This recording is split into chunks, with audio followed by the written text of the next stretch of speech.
This story goes back almost 20,000 years, when human survival depended entirely on hunting. A failed hunt meant a hungry night, and several failed hunts in a row could put the entire tribe in danger. This is the story of a young man named Veron, who had to learn the harsh reality of hunting through hardship. Veron was 17 years old at the time. In his tribe, hunters were given special respect because everyone's food depended on them. Veron's father was one of the tribe's best hunters, and since childhood, Veron had dreamed of becoming as skilled as him one day. But dreaming and actually becoming skilled were two very different things. When Veron was first allowed to join the adult hunters, he thought it would be easy. He had watched his father succeed so many times, it seemed almost natural. On that first hunt, Veron and 3 experienced hunters set out in search of a herd of deer. After hours of walking, they found a herd grazing in an open field. Veron's chest pounded with excitement. His father signaled to approach carefully, from downwind, so the deer wouldn't catch their scent. But Veron was so excited that he stepped on a dry branch.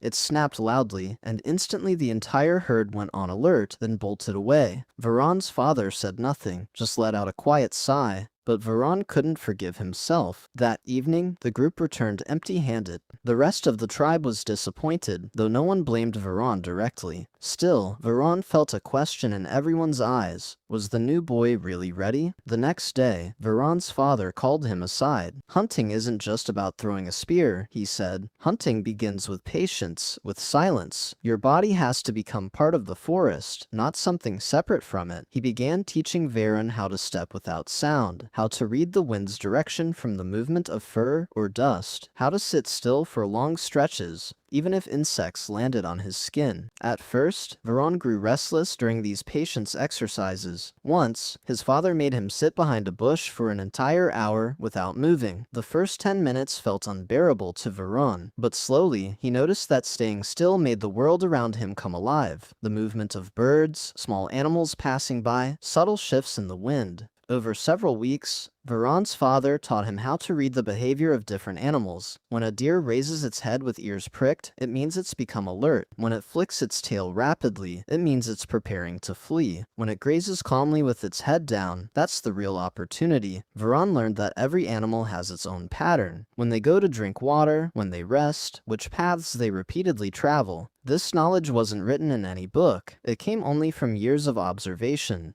He also learned tracking, reading footprints in the ground to know which animal passed, how long ago, and in which direction it was heading. Broken grass, disturbed leaves, even scent carried on the wind. All of it told a story, if you knew how to read it. About 2 months later, Veron was taken hunting again. This time, he felt far more prepared. The group was searching for a wild boar, a much more dangerous target than deer. They found the boar's tracks, and Veron applied everything he'd learned. He stepped carefully, watched the wind, stayed alert to every sound. After nearly an hour of tracking, they finally found the boar, digging near a bush in search of food. But this time, a new challenge arose. Wild boars are far more aggressive and unpredictable than deer. Veron's father signaled everyone to split into 2 groups. One to drive the boar in a specific direction, the other to wait there for the strike. This was a coordinated strategy, not a solo effort. Veron was placed in the waiting group, spear ready behind a tree. His heart pounded loudly. In the distance, he heard the sounds of the other hunters driving the boar toward them. A few moments later, the boar came rushing straight toward Veron. This was his first real chance. But under the pressure of the moment, Veron's hand shook, and his spear missed its mark, grazing past the boar instead of striking true.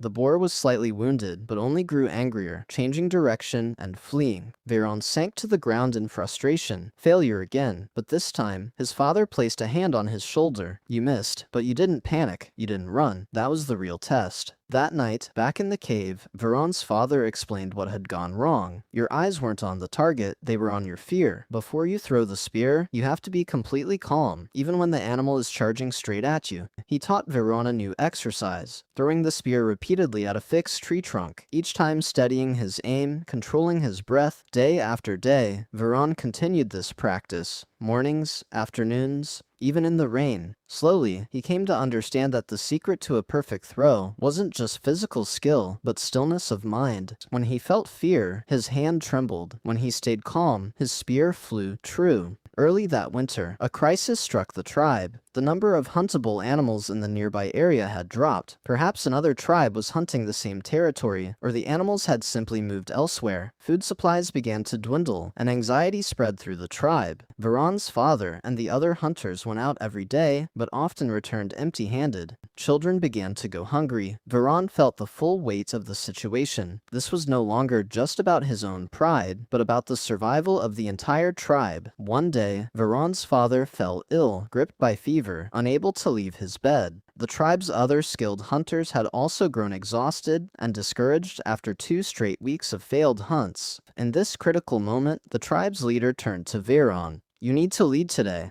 Veron was gripped by fear at first. Was he really ready? But he remembered his father's words. Focus on the target, not the fear. He set out with 2 young hunters, both about as inexperienced as himself. He applied every technique his father had taught him, walking silently, reading the wind, following tracks. After hours of searching, they reached an area the other hunters rarely visited, near a dense forest, where a hidden water source lay. There, Veron found a medium-sized herd of deer, who had stayed safe in this hidden spot, beyond the reach of the other hunters. Veron's heart began pounding rapidly again, but this time, he had learned to control that rhythm. Veron signaled his 2 companions to take position, just as his father would have done. He advanced from the best possible angle himself, each step taken with careful precision. His mind reminded him of that old fear, but this time, he pushed it aside. He steadied on the target, controlled his breathing, exactly as he had practiced. Then, at the perfect moment, he threw the spear. This time, it didn't miss. The deer was struck true and fell to the ground. Veron stood frozen for a few moments, unable to believe his own eyes. Then his companions erupted in joy. They managed to hunt nearly 2 more deer in that same area, and returned to the tribe carrying plenty of meat. When Veron and his group returned to the cave with the meat, the entire tribe erupted in celebration. Children came running, elders let out sighs of relief. Veron's father, still somewhat ill, got out of bed anyway to embrace his son. "You did it," he said, tears of pride in his eyes. That night, sitting around the fire, the tribe ate a full meal for the first time in many days.